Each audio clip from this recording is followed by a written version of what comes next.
ইরাকের মাটিতে Israeli special ফোর্সের চূড়ান্ত পরাজয়। মধ্যপ্রাচ্যের ক্ষমতার হিসাব কষতে গিয়ে এবার চরম ভুল করে বসল ইসরায়েল। ইরানকে কোণঠাসা করার জন্য কুৎসিত লোভে তার পা বাড়িয়েছিল এমন এক সিংহের গুহায়, যেখানে প্রবেশ করার পরিণতি অত্যন্ত ভয়ানক। ইরাকের আকাশসীমা আর দুর্গম পশ্চিমাঞ্চলকে ব্যবহার করে অত্যন্ত গোপনে আস্তানা গেড়েছিল ইসরায়েলের স্পেশাল ফোর্স। তাদের ধারণা ছিল বাগদাদের চোখে ধুলো দিয়ে খুব সহজেই ইরাকের মাটি থেকে ইরানের ওপর হামলা চালাবে তারা। কিন্তু তারা ভুলে গিয়েছিল এটা ইরাক, বীর যোদ্ধাদের পুণ্যভূমি। এখানে অন্যায়ভাবে পা রাখার মাসুল যে কতটা নির্মম হতে পারে তার টের পেতে তেল আবিবের বেশি সময় লাগেনি। পশ্চিম মরুভূমির আকাশ দিয়ে যখন ইসরায়েলি হেলিকপ্টারগুলো চোরের মতো নিচ দিয়ে চড়ে বেড়াচ্ছিল, ঠিক তখনই তা ধরে ফেলেন এক দেশপ্রেমিক স্থানীয় মেষপালক। ইরাকি ইন্টেলিজেন্সের কাছে খবর পৌঁছানোর মাত্রই গর্জে উঠল বাগদাদের সামরিক কমান্ড।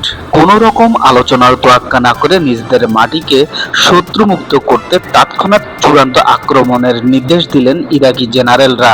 রাতের অন্ধকার চিরে ধেয়ে গেল ইরাকি সেনাবাহিনীর সাজোয়া বহর এবং এলিট কমান্ডার ব্রিগেড।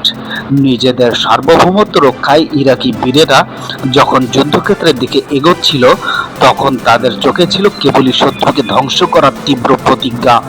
ইরাকি বাহিনীর অগ্রযাত্রা রুখতে মরিয়া হয়ে আকাশ থেকে কাপুরুষোচিত বিমান হামলা চালায় ইসরায়েল। কিন্তু ইরাকি সেনাদের ইস্পাত কঠিন মনোবল ভাঙা ছিল অসম্ভব। এই হামলায় এক বীর ইরাকি সেনা শাহাদাত বরণ করলে ইরাকি বাহিনীর খুব আগ্নেয়গিরির মতো ফেটে পড়ে।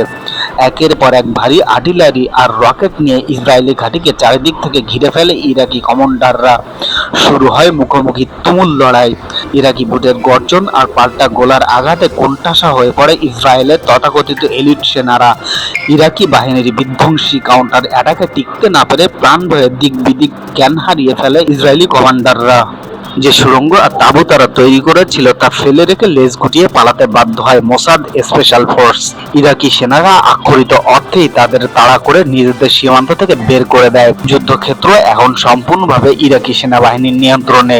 তল্লাশি চালিয়ে ইসরায়েলিদের ফেলে যাওয়া সর্বাধুনিক সামরিক ড্রোন এবং গোপন নথিপত্র জব্দ করে বীর ইরাকি সেনারা।